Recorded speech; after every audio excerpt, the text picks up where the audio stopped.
I'm making this video because 90% of America's so-called allies are fake.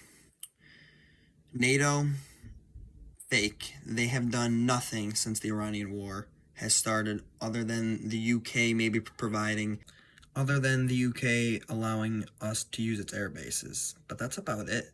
France hasn't helped us one bit. And they say that we're such good allies and Macron's best friends with Trump. Although they didn't let Israel use any of its bases overseas or in France to carry weapons, to carry aid, anything. Germany hasn't done anything. They just sit there, waiting. Poland, they've given us words of courage, I guess. But that's about it. Italy has allowed us to use some of its bases overseas, but then reject us whenever we need something big of them or real of them. Ukraine, who we've given, I think, $400 billion, maybe, hasn't sent us a single thing of aid, hasn't sent us words of encouragement, hasn't sent us anything. All they're focused on is, give us money, give us money. Turkey, which I like Turkey. I think they're a great country, and I think that have built themselves up. They haven't done anything except try to help us end this thing. Greece hasn't done anything. And most NATO countries condemn our actions.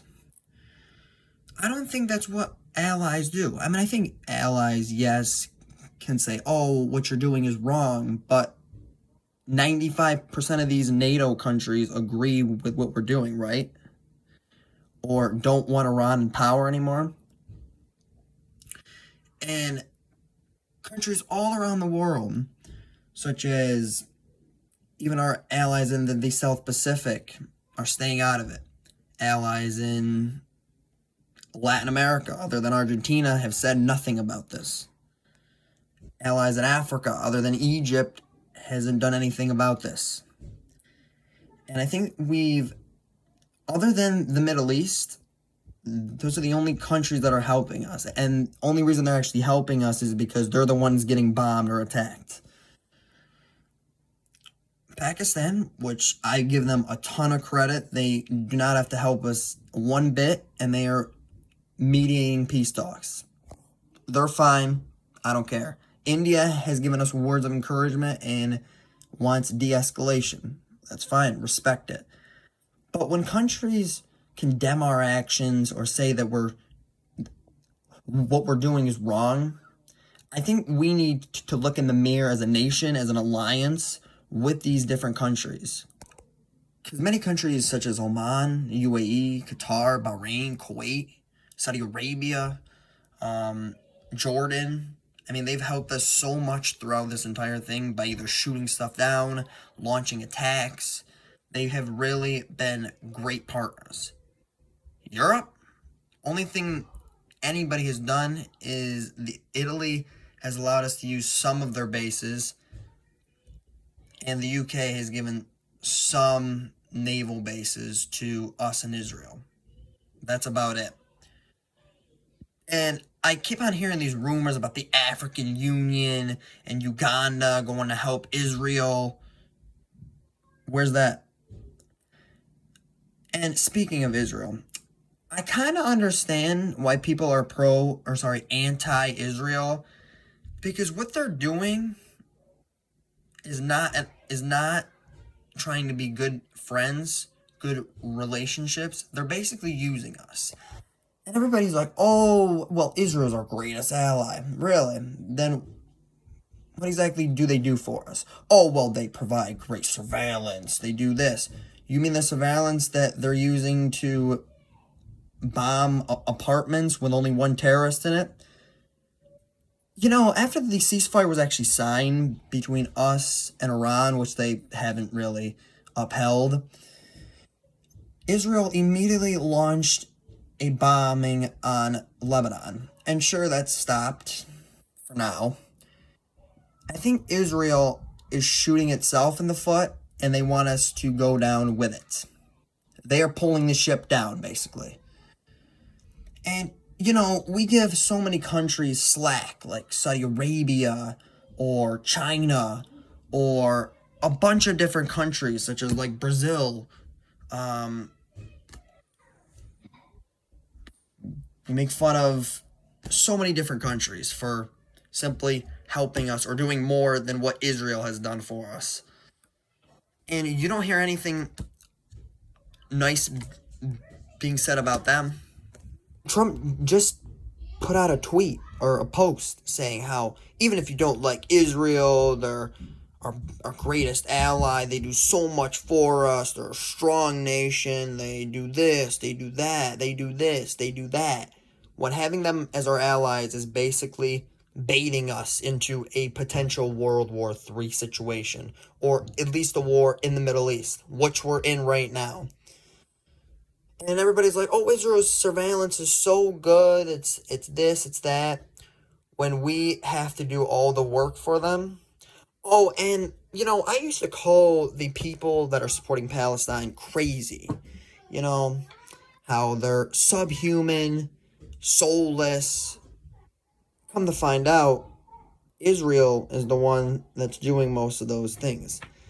After October 7th, 2023 happened, they they treated just normal Palestinians like crap, like garbage, like they were subhuman. It says in their book, subhuman if you're not Jewish.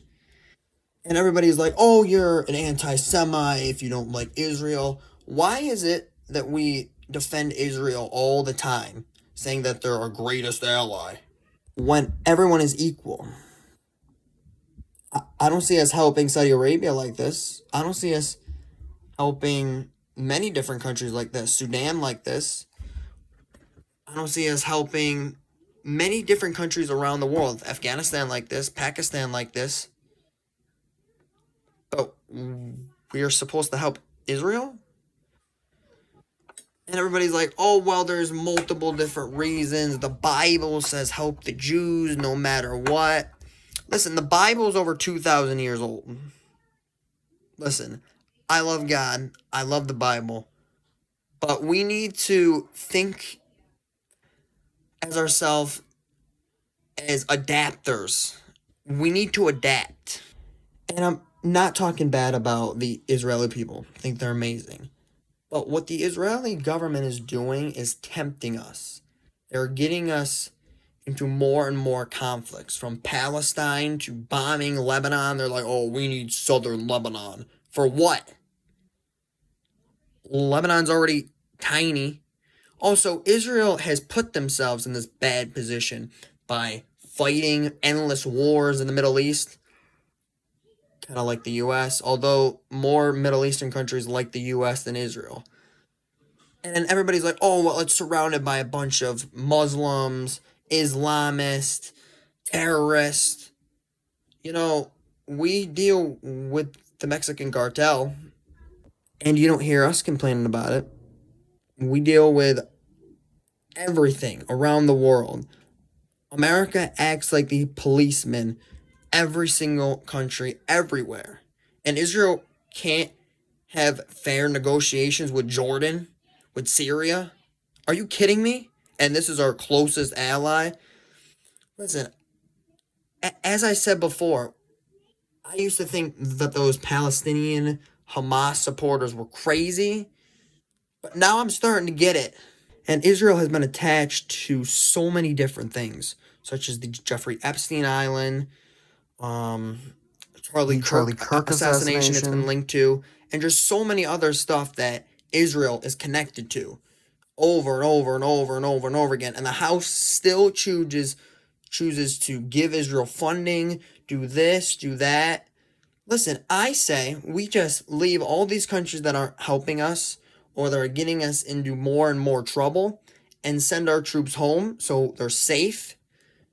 Instead, we put them in war zones constantly. And one more thing. Trump, I think he's a great president. However, he is more than compromised. He just keeps on saying how Israel is the greatest country ever and how he's going to wipe Iran off the face of the planet. They backed out of the ceasefire, 3 times now? And you haven't done anything. And you have to come up with a better plan of trying to take out a regime that's been in power for 47 years. Listen, Iran isn't Venezuela. Iran is a strong nation. And everybody's like, oh, well, Iran doesn't have nuclear weapons, which they're right. Iran doesn't have this. Iran doesn't have that. Iran has over 600,000 soldiers. Iran runs the Middle East. They fund proxy groups all over the place, not even in the Middle East. Iran has a hand in so many different terrorist groups, proxy groups, and we choose to just say, oh, well, if we kill this leader, then it'll be over. That's not how it works. If we did the same exact thing to Xi Jinping, would the Communist Party collapse? No. If we did the same thing to the leader of Pakistan, would the country collapse? No. Say we killed Zelensky for some reason.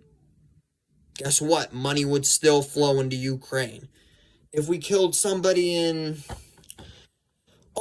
if we kill a top leader like El Mencho in the Mexican cartel, guess what? The cartel is still thriving.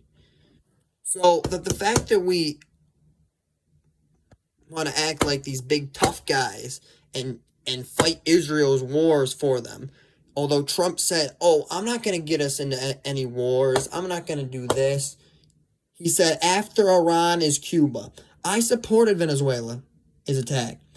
But he's getting to another level where we might not even win the midterms. So Trump, focus. Stop fighting for Israel. Fight for the U.S. It's not Israel first, it's America first. I like Israel. I think they should have a right to exist. But the fact that they're pulling us into more and more conflicts and fighting is insane. Hope you guys enjoyed. I could be wrong, obviously, but Israel, God. Listen, I see why people support Palestine. That's all I'll say. And death. Look at the death they've caused in Afghanistan.